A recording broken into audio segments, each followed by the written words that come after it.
One of the things that was determined in this 8-year study about chest x-rays is that although there were no longitudinal studies with large groups of people, the CT scanning, computed tomography, so-called CAT scans, were found to be quite effective in diagnosing the disease.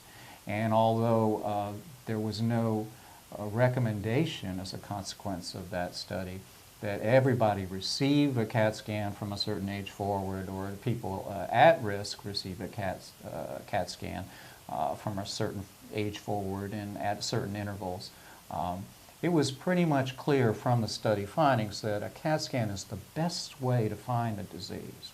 And I would recommend anyone who is fearful of this potentially deadly but imminently curable disease to speak to their physician about whether a CAT scan, especially after you reach the age of 50 or 55 and you carry risk factors, would be an appropriate thing to do.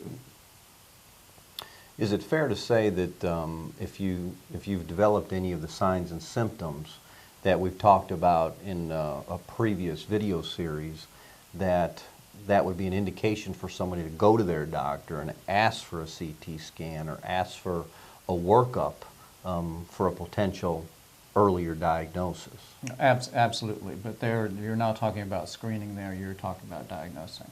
If you have the symptoms and signs that we discussed in a previous video, you definitely need to see your physician.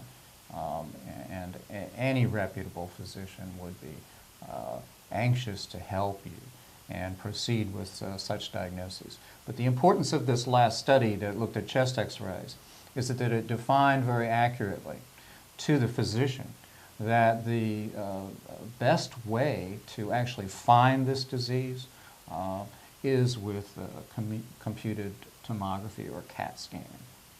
Very good. Thank you, Doctor.